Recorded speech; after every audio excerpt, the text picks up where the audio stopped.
With now all of 12 days to learn the offense, what can we expect from Joshua Dobbs? Or at least what more can we expect from him? Welcome to the Locked On Vikings podcast. You like that? 3, 1, 2, 3. You like it? You are Locked On Vikings, your daily Minnesota Vikings podcast. Part of the Locked On Podcast Network. Your team every day. Hello, everybody. Welcome to the Locked On Vikings podcast, where we're always trying to learn something new. It's part of the Locked On Podcast Network, your team every day. I am your host, Luke Braun. Thank you all so much for making Locked On Vikings your first listen of the day each and every day.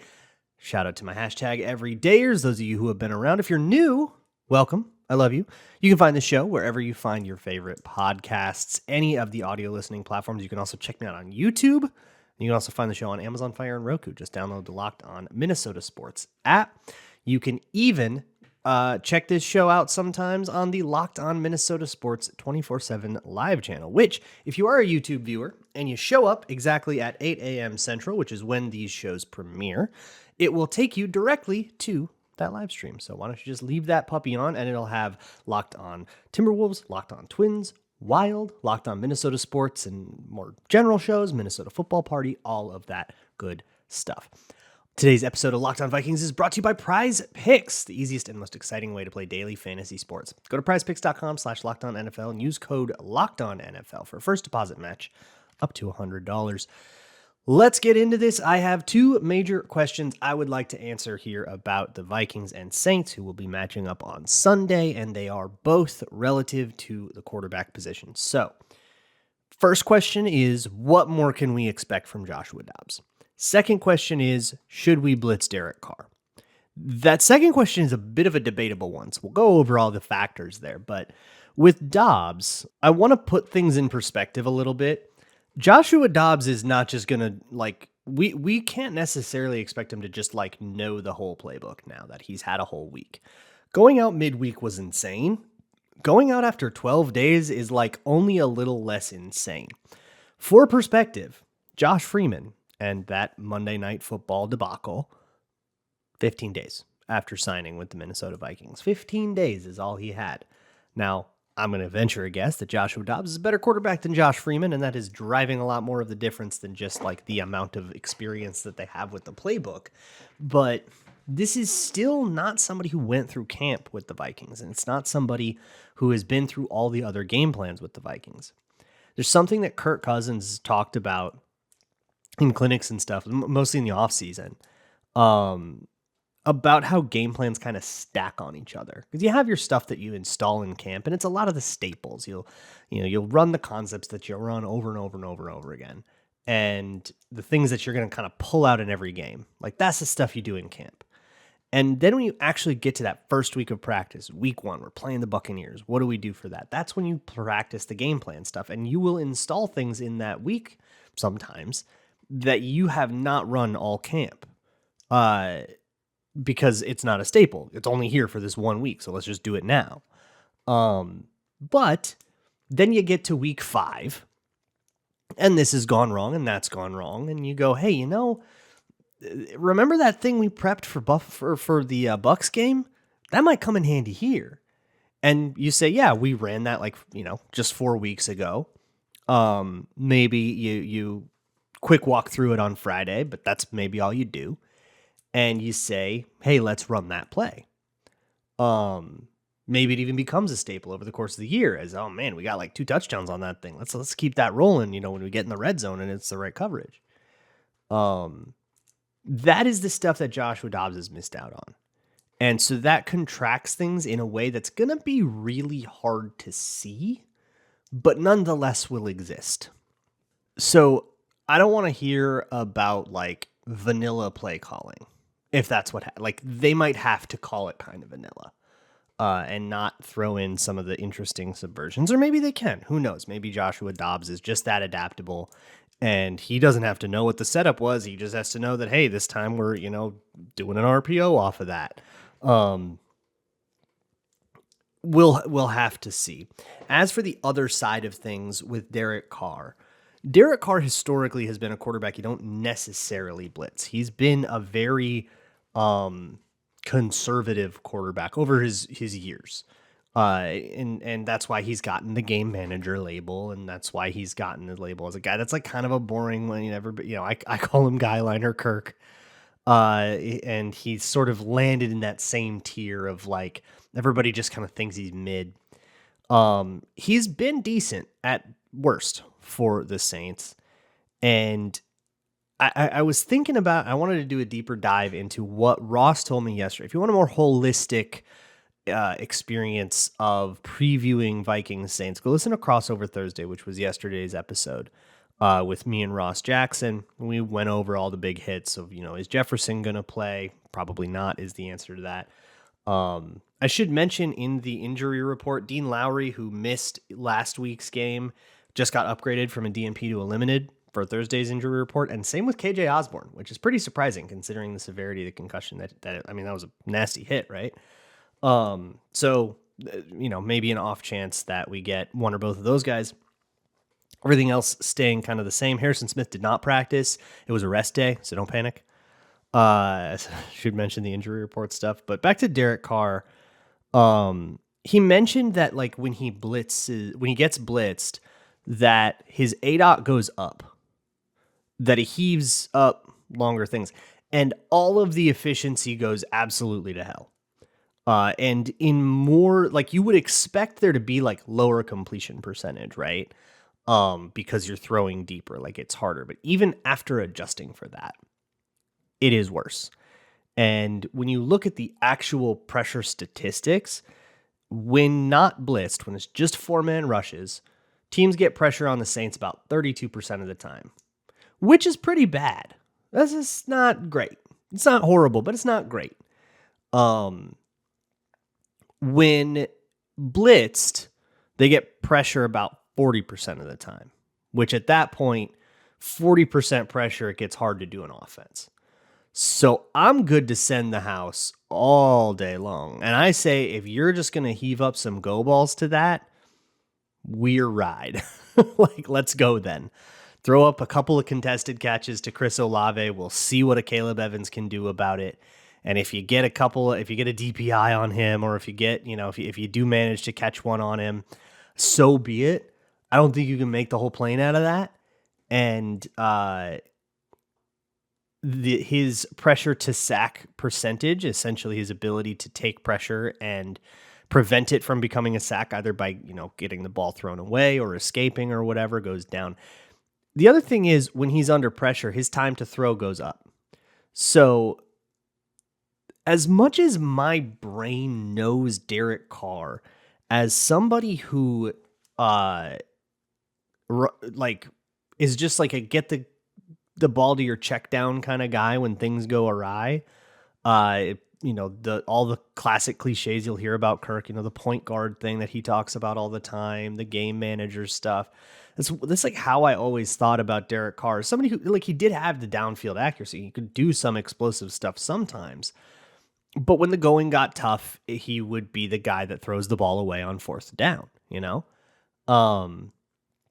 which I have multiple memories of him doing that in like crucial situations, even at the end of games. It'd be like instead of the 4th and 8 where Cousins got it to Hawkinson at the end of the playoff game, what if he threw it out of bounds? All right, like how mad would you be? That's what I think of when I think of Derek Carr. But this feels like a new Derek Carr, like a let's run around and try to find something kind of Derek Carr, which is a very strange moment in his career to do that. But hey, I guess new team, new vibes.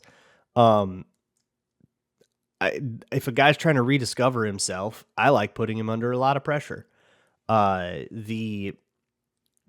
it off into a coverage thing, just based on experience, feels like it's not as good of an idea. So I wouldn't be shocked to see this be a game where the Vikings just go at him all day long, just 70% blitz, right? Maybe even 80, just constant. And we'll see if they can get there. That Saints offensive line has been fairly suspect. And on the other side, they don't blitz quite a lot. They go rush 4 a lot, like Ross said, which I think bodes well for the Vikings. I think the Vikings match up well with the Saints. I don't know if they're as good of a team as the Saints are. The Saints are pretty good. I mean, I think they're going to win that division. But I think the way the Vikings match up with them feels like it plays to our strengths. And it feels like it plays away from the weaknesses we have of where it's sort of like cobbling together an offense with this improv quarterback. And I don't mean improv like he improvises a lot, like improv like we are improvising because this dude wasn't on the team 2 weeks ago and we're on QB4. For those interested, the quarterback depth chart looks like it's going to be Mannion as the primary backup, and also Tanner Morgan is in. But Tanner Morgan, which don't freak out, Gophers fans, sounds like he's just in to do practice because they need a scout team guy to just be the guy that throws around the practice reps and helps the defense get ready. So that sounds like what he's here for. I don't even think he's going to be active. So don't freak out about that. And then hopefully Jaron Hall comes off of concussion protocol in time for the Sunday night game against Denver. It is the Friday before a game, and that means we've got a couple of very, very important things to go over. Our prized picks, and your bold predictions. Going to be a fun one. Today's episode of Locked On Vikings and your prized picks are brought to you by PrizePicks. You might have guessed. PrizePicks is daily fantasy made easy. And as you will see, it is not exactly daily fantasy the way that you may be familiar with it. We're not going to put together a big lineup with a kicker and a defense and all that and enter a pool with 600,000 people. No. We're picking 2 to 6 of our favorite plays and jamming them all together. It's just you versus the house. All you have to do is pick whether you think they'll do better or worse than their PrizePicks projection, be that in fantasy points, combos, or your sort of regular yards, touchdowns, classic stats like that. Go to prizepicks.com or just download the app. Prizepicks.com/LockedOnNFL. Download the app. Use code LockedOnNFL for first deposit match up to $100. Daily fantasy made easy. Today's episode is brought to you by Jase Medical, and in particular, their Jase case. As Vikings fans, I think we've learned to expect the unexpected. Things get a little weird sometimes in ways that you cannot possibly plan for. And that's where the Jase case comes in. The Jase case has 5 life-saving antibiotics for emergency use. It's essentially a big bolster to your first aid kit. And it is absolutely a necessity, especially in the day and age we live in, where sometimes it can be tough to get the right prescription filled. There's supply chain issues going on, or it could be just genuinely difficult to get to a pharmacy or to a doctor depending on where you live. So if this thing is right for you, make sure you check it out. You should be empowered to care for yourself and your loved ones, no matter the circumstances and no matter what comes up. Expect the unexpected and be prepared. Jase handles everything from online evaluation to licensed pharmacy, medication delivery, and ongoing consultation and care. So go to jasemedical.com and see if it is offered for you. Go use promo code LOCKEDON for $20 off of your purchase. That's promo code LOCKEDON for $20 off at Jase, Jase medical.com. It is time for the PrizePicks prized picks, brought to you, of course, by PrizePicks. Let's dive right in. So we've been doing this every week. I'm on like a heater with these, by the way, because I keep playing the flex play, which is something you can do with PrizePicks, where you lower the amount you get if you get all 4 of these right. I've been doing 4 every week, but you can still essentially get a little bit of a profit if you only get 3. And I've hit 3 a lot, which hasn't, been the most lucrative thing in the world, but still feels like a dub to me. Unfortunately, PrizePicks is pretty sparse on the Vikings-Saints game. Hard to blame them. So I did go outside of the Vikings-Saints game. I guess we'll start with that one. I'm just shorting Tommy DeVito. This dude has played like one of the worst quarterbacks in recent memory. So less than 157.5 pass yards just kind of feels like I can slam that and be okay. He got 175 against Vegas, and now he's going against Dallas. I don't know. Feels like they're just going to kind of stymie him. But moving on to the Vikings game, one thing that PrizePicks has a whole bunch of for the Vikings is defensive stuff. I decided I was going to go with Danielle Hunter. I was really torn on whether or not to go with the more than or less than on Danielle Hunter, which is 0.75 sacks. So he can't just get a half a sack and call it a day. He has to either get 2 of those or a full sack. And will the sack leader get a sack against Derek Carr? And I think the thing that kicked it for me was when I saw that when under pressure, his ADOT goes up.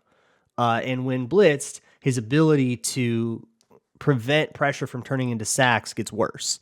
So, which, I mean, it probably gets worse for everybody, but I mean, how much the Vikings blitz, right? Danielle Hunter is, I think, the sack leader for a reason, and being in that blitz-heavy offense has helped to funnel guys toward him and get him that production. But also, I mean, if Derek Carr is going to be the kind of guy that responds to a blitz by trying to buy time and find the deep hole in the zone, I'm sorry, this hyena crazy alien guy is going to chase you down. You are not Patrick Mahomes, you know? You are not, you're not Brock Purdy either. Like, those guys are elusive. So I feel pretty good about him more than there. I mean, it's always tough because a sack is a fleeting thing, right? You can have the game of your life and not have any sacks. In fact, you could argue Danielle Hunter just did have one of the best games of his career, but didn't get any sacks in it. He was productive in other ways, and when it was time to actually get the pressure, it was cleaned up by other people. Or it was, a different blitzer that got home or whatever. At any rate, I'm being a homer and slamming the more than button. Speaking of more than buttons, I'm slamming because I'm a homer. Alexander Mattison and TJ Hawkinson combining for over half a rushing touchdown. That's a more than less than. So essentially, you're just saying, will Mattison or Hawkinson score a touchdown in this game? Yes or no? I'm going to go with yes. It feels like of all of the Vikings that could score, I mean, a Joshua Dobbs rushing touchdown kind of feels like the most likely thing. It just feels like once you get in the red zone, he's just going to scramble every time. And because that's just what he did last time, right? Like, that's how he scored. But he also did throw one to Madison. He did throw one to Brandon Powell, and he could have thrown a couple to TJ Hawkinson. So the opportunities are absolutely there, and those feel like the two guys that are going to get the most run in the red zone, right? Madison rushing touchdowns also count here. We will maybe finally get one of those.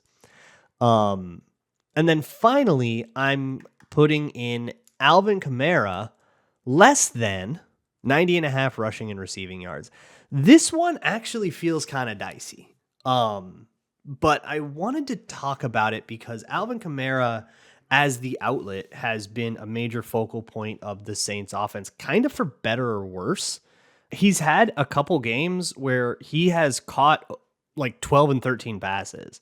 So there is a world where, and those were against Jacksonville and Tampa Bay, both of whom run similar defensive structures to the Vikings, where there's a lot of lining everybody out. There's a lot of, who is coming and who isn't, that same kind of like blitz structure. So, it feels like it could be a high touch Alvin Kamara game. But that said, like, if this were a receptions thing, I actually would slam it way more than this rushing and receiving yards one that I had. Is there a receptions one for Alvin Kamara? Yeah, I'm actually going to make a change on the fly here. They don't have a receptions one, at least not as I'm recording this, but they do have a rushing yards one, which is 51.5. I'm a little bit worried that Alvin Kamara is going to get like 15 touches in this, or 15 catches in this one, plus a bunch of carries, and that would like definitely ruin any of these like combination boxes. But if I just do the classic 51.5 rush yards and go with a less than there, the Vikings run defense has been pretty good. I don't think that the Saints rush offense has been as successful as the Saints would want it to be. They do a lot of gap scheme stuff, and I think we can handle that pretty well. So I think we'll go with less than 51.5 for Alvin Kamara. So it's a pretty bullish thing. I don't know who's going to win this game at all. I don't take this as trash talk for me by any stretch of the imagination, but I do think in those particular ways that might be the way that this one circles around. But these are too serious of predictions. These aren't wacky, zany, or silly enough. That is what you are for, because you all gave me some fantastic bold predictions, and I cannot wait to bring them to you. This episode of Locked On Vikings is sponsored by BetterHelp. BetterHelp is therapy made easy. And therapy can be a scary thing to get into because it's still way too like stigmatized, especially for men. But you got to think of it less as a doctor that you go to when you're sick and more of a gym that you go to for maintenance. At least that's what it's been for me. But for me, getting into therapy was kind of hard because, the first person I called was not a fit at all. And I actually couldn't stand the conversation that we had. And so I kind of was encouraged to keep looking and keep finding someone. And eventually I did stumble into somebody I've now had a relationship with for going on 3 years. That's what therapy can be, but you have to go through that process. And that's where BetterHelp comes in. BetterHelp can help you get hooked up with one of their many licensed therapists, and it's all entirely online, convenient, flexible, and suited to your schedule. Just fill out a quick questionnaire and get matched with a licensed therapist, and you can switch therapists at any time for no additional charge. And I highly recommend that you think about doing that until you have found somebody that you like. Find your bright spot this season with BetterHelp. Visit BetterHelp.com/LockedOn today to get 10% off of your first month. That's BetterHelp, HELP.com/LockedOn. It is so time to get bold. Let's get bold, everybody. It is time for the bold predictions. If you are new to the bold predictions segment, welcome in. It's going to get weird. This is where I have taken your craziest, wackiest predictions that you can come up with. You guys are still giving me hundreds of responses a day or a week, which is phenomenal. I love you all very much. Thank you. And we'll see if you can hit any of them. If you do hit any of them, I get punished. But I get to choose which ones I read. So hopefully we won't have that. And we're not supposed to be right here. We're supposed to be bold. So let's go check in on the ones from last week. Last week, Cody said that Kirk Cousins and Justin Jefferson would trot onto the field and everything would be fine. We were a little sad, I think, last week before this Joshua Dobbs thing. Casey the Coolest said that the second half would be opened up with back-to-back kickoff returns by Patterson and Nwangwu. That did not happen. Get Quackin said that Jaren Hall and Bijan Robinson would have the exact same stat line, substituting passing yards for rushing yards. It wasn't far off because Jaren Hall went out. He had 77, I think, rushing or passing yards, and Bijan Robinson ended up with something in the 60s. So spiritually, you got way closer than you had any right to get to this. Pretty fantastic stuff. Dom Tuff said that Hall would throw a bunch of picks and get benched. I said we were going to work together, and I sort of amended that one into both quarterbacks get benched, which got closer. So I'm glad we worked together on that, but obviously we didn't get there. Obviously Heineke didn't get benched, so moot point anyways, although I would say if it came down to it, this would not have counted. I was pretty clear that it had to be a benching, not like an injury or anything. It had to be like a bona fide, you are sucking and you got yanked. Craig Williams said that Jaren Hall would break Mark Bulger's rookie record and get 455 yards passing. What do you have? 2 drives and he got 77 yards. So if you think about a 12 drive game, which is classic, then maybe you could argue that he was on pace for that. And I think you should. I really bent over backwards for that one. Sam said that both defenses would outscore their team's offense. We didn't. We almost had a defensive touchdown.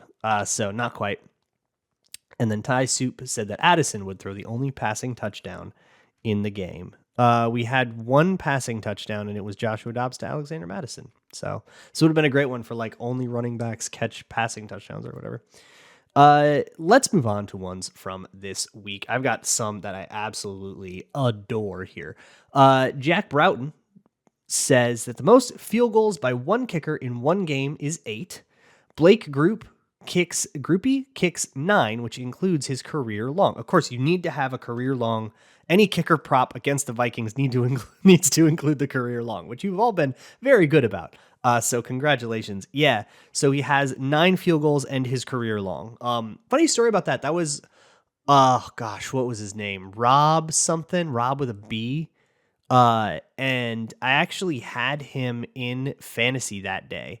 It was like 2007. I was a teenager, and I remember being really, really excited because I was going up against my uncle who had the best team in the league, and he ended up still beating me by 1 point, and we both had like 25 more points than anybody else, and I was super, super mad.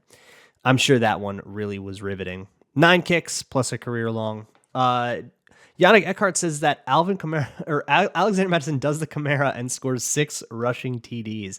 There's so much like weird history, little like inflection points with Vikings Saints history. The Saints posted this like cut up of all their like great moments against the Vikings, or this like little photo edit, which I thought was kind of cute, but in it had like pictures from like the Minneapolis Miracle game and then like the playoff game in the Superdome a couple years later with like Kyle Rudolph in the end zone. And it was like other moments from that game. It was like a different touchdown that they scored, but it's like, I don't know if you want to remind people of that one. I would stay away from, I would probably just go with the 6 touchdown thing you guys did on Christmas. Anyways, Alexander Mattison, 6 touchdowns. Sounds fantastic. He can catch up and actually be on a decent pace for rushing touchdowns for the season.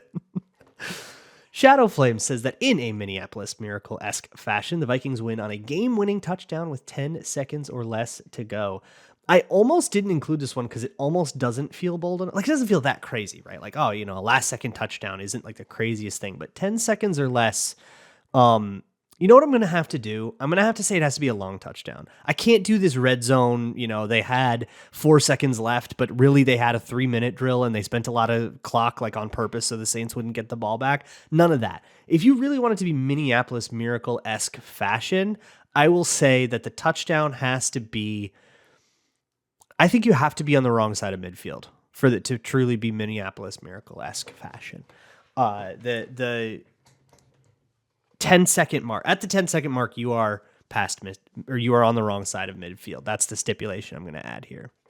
WKC asks that Josh Dobbs will be responsible for at least 4 turnovers, but the Vikings still win the game. So I usually don't care about it when people want to a lot of people say, blah, blah, blah happens and the Vikings win 27-10.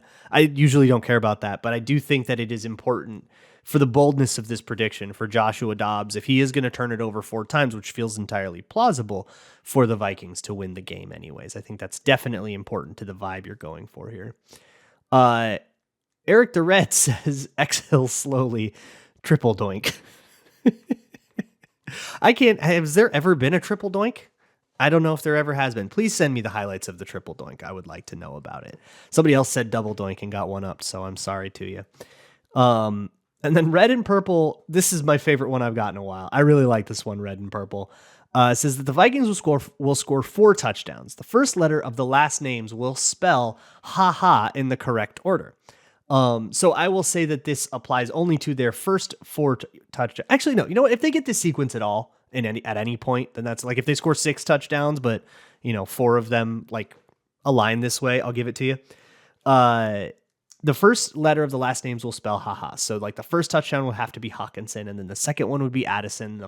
The third one would be Ham, and the fourth one would be Addison. So you have Hawkinson and Ham interchangeably there. You only have Addison for the other one. So it has to be this very specific thing. I absolutely love whatever poison brought your brain there. I need you to really lean into that because that's a good look on you, red and purple. I love it. Let's go ahead and watch the Saints game on Sunday together and not together at all. I don't know why I said that. I'll see you guys afterwards, though, for the postcast with Sam Ekstrom and Ron Johnson and Luke Inman. Actually, I think it'll just be Sam and Ron. I think Luke's out of town. But we will get together, talk about whatever happens in the Saints game. We'll cry about it, laugh about it, yell about it, whatever we want to do.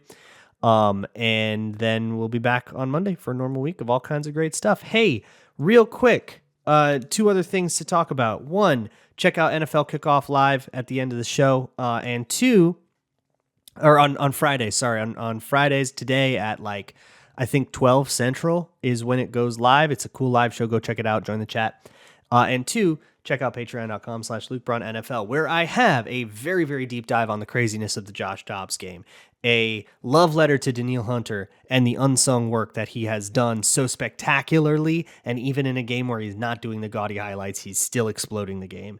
And 3, this will be up hopefully at some point on Friday, sort of mini pass protection clinic thing. I'm calling it like a fan clinic. It's not the kind of clinic that a coach can learn anything from. It's way too basic for that, but it's can help you learn like jet protection, scat protection, how they figure out the rules of who blocks who, and hopefully level you up a little bit if it's stuff that you don't know already. So I'm very excited about that one, actually. I think it turned out cool, and I would love for you to. It's also free, so you don't even have to join me on Patreon to watch that last one. I would love it if you did, though. But watch it. Let me know if it's the kind of thing that you're into. I will see you all next week, and as always, Skull.